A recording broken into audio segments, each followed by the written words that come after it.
The rain didn't fall that night, it wept, as if the sky itself mourned for the forgotten.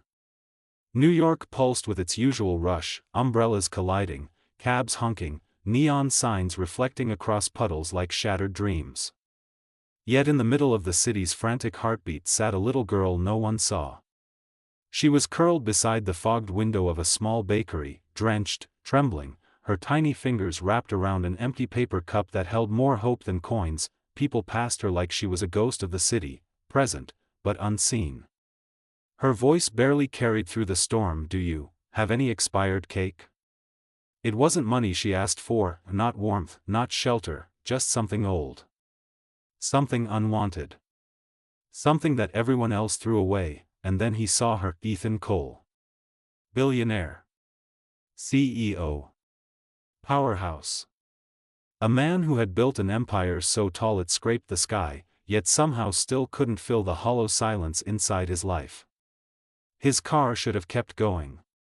He should have looked away like everyone else.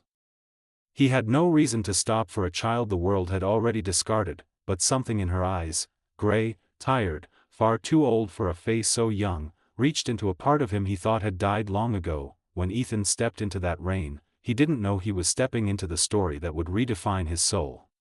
He didn't know he was about to meet the girl who would teach him that sweetness can survive even in what is expired, that the richest man can be empty, and the smallest child can be overflowing. This is the night a billionaire's heart cracked open, because a starving girl asked for expired cake. The rain came down in sheets, relentless and heavy, drumming against metal rooftops and splashing across sidewalks.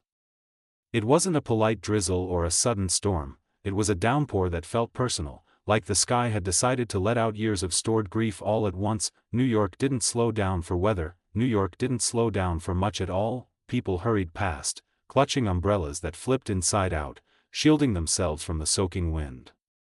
Delivery bikes cut through traffic, taxis fought for space, and the streetlights flickered through the watery haze. But not everyone moved. Beside the window of a small neighborhood bakery, a place that held the warmth of cinnamon and fading memories, sat a girl. No older than 8. Her small frame was nearly swallowed by the oversized, tattered hoodie she wore. Mud streaked her knees. Her dark curls were plastered to her forehead. Her shoes had holes where her socks peeked out, her lips were blue from cold. She held an empty paper cup that had once been used for hot cocoa, now dented and soggy.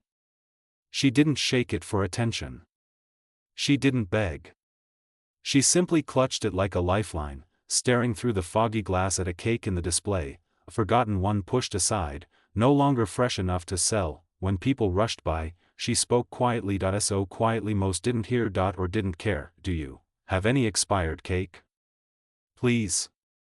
A few glanced at her, then looked away. Some wrinkled their noses, others simply pretended she wasn't there, but she stayed, even as the rain drenched her small, shivering body, because when hunger lives inside a child, it does not leave room for pride. A black Rolls-Royce glided through the street, sharp, sleek, a moving symbol of power. Inside, Ethan Cole sat with a stare that could make grown CEOs sweat. His jaw was locked, his tie undone, his expensive suit wrinkled from the day's battles. He had just lost a major board deal, one that would have expanded his empire into another continent. His advisors blamed the market.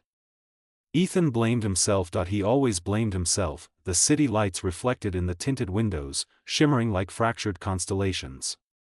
A symbol of everything he'd built. Everything he owned. Everything he still couldn't feel. "Rough night, sir?" the driver asked cautiously. Ethan didn't respond. His mind was elsewhere, on the crushing emptiness he refused to acknowledge. The car slowed near the bakery. "Traffic, sir," the driver explained. Ethan's gaze drifted absently to the side, and then froze. There she was, the rain-soaked girl. The trembling hands. The empty cup. The way she stared at the old cake like it was salvation. Something tugged sharply inside Ethan's chest. A feeling he couldn't name. Or maybe one he had spent years burying. "Stop the car," he said. "Sir, this area, stop the car." The driver obeyed. Ethan stepped into the rain without an umbrella. It hit him instantly, cold and heavy, soaking through his tailored suit. He didn't care that he approached the girl slowly, not wanting to frighten her. "Hey," he said gently. "Are you okay?" She looked up, startled. Her gray eyes widened, eyes too old for such a small face. "I'm sorry, sir," she whispered quickly. "I wasn't begging from you. I just asked the bakery lady if she had any expired cake. That's all. I haven't eaten since yesterday." Her voice cracked. Ethan felt something inside him unravel. The bakery owner stepped out, irritated. "She sits here every evening. I told her we don't give away free food. She should go to a shelter." Ethan turned slowly, his jaw tightening. That he could buy the bakery, that he could buy the entire block, that he could buy the owner's future, but he didn't. That he turned back to the girl. "What's your name?" "Lila," she said. Then corrected herself softly. "Layla Grace. Do you have family, Leia?" Her throat bobbed. "I did. My mom. She used to bake cakes like those." She pointed at the old one behind the glass. "She passed away 2 months ago. I ran away from the foster home, they were mean. I just wanted to find her old bakery. She always told me, there's always sweetness left, even in what's expired."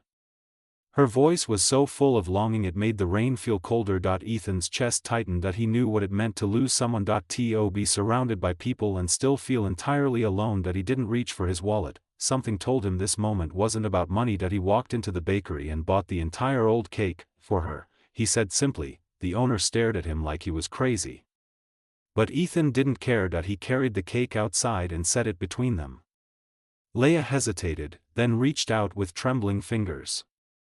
Each bite she took was careful, reverent, like she was afraid the sweetness might disappear. When she finally smiled, just a small, frail smile, Ethan felt something inside him crack open. It had been years since he'd seen a smile that genuine, years since he'd felt anything at all. The next day, Ethan tried to resume his routine. Meetings. Memos. Calls. Deals, but everything felt wrong. That he kept seeing Leia's small hands, her trembling lips, her voice asking for expired cake. By noon he couldn't take it anymore. That he returned to the bakery, she wasn't there. A panic he didn't recognize surged through him. He searched alleyways, side streets, doorways. Finally, under a bridge, he found her, curled up beneath a damp blanket, shivering, clutching her empty cup. He knelt beside her quietly, her eyes flicked open in fear. "Did I do something wrong?" she whispered. "No. Leia," he said softly. "You did everything right. But I can't just walk away." He brought her to his penthouse. A place built for luxury, not childhood. She walked in slowly, her eyes wide at the marble floors, the chandeliers, the tall windows revealing the glittering skyline. "It's too big," she whispered. "I don't belong here." Ethan's smile was thin, tired. "Neither do I, sometimes." That broke something unspoken between them. Over the next weeks, Ethan rearranged his entire life: legal guardianship, medical checkups, therapy, school enrollment. He hired counselors, tutors, nutritionists, people who could help her heal. But what changed the most was Ethan himself. He canceled meetings just to have breakfast with her. He learned how to braid hair from YouTube. He read her stories at night, his deep voice steadying her nightmares. He began funding orphan programs anonymously. He visited shelters personally. The press called it the Billionaire's redemption. But redemption wasn't what he felt. He felt purpose for the first time in years. Leia brought life back into the cold halls of his penthouse. She would draw with crayons on his expensive conference papers. She would fall asleep on his couch, clutching a stuffed bear he bought on impulse. She would ask him questions that made him laugh in ways he didn't think he could anymore. She didn't fill the emptiness in him, she erased it. One evening, months later, Leia approached him with a small box. Inside was a charm. A tiny piece of metal, aged, worn, shaped like the corner of an old cake mold. "I found it in my mom's bakery," she said softly. "You helped me remember that even old things can still make something new." Tears pricked Ethan's eyes. He hadn't cried in years. "Leia," he said quietly, "you didn't just find sweetness in the expired. You brought sweetness back into my life." She threw her arms around him, and Ethan held her like a father holds a child he never thought he'd have. Years passed, the bakery was rebuilt, modern, warm, full of life. Ethan restored it brick by brick, keeping its soul intact. He named it Leia's Grace. Every evening, the bakery handed out free cakes to children who couldn't afford them. Fresh ones, warm ones, beautiful ones.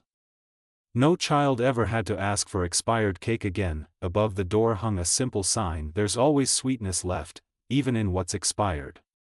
And every time Ethan saw a child smile as they bit into a slice of cake, he remembered that rainy night, the night a billionaire found his heart because a little girl asked for something everyone else threw away. Sometimes the richest people are the ones with nothing, sometimes the poorest are the ones who forgot how to love. Kindness costs nothing, but it can change everything.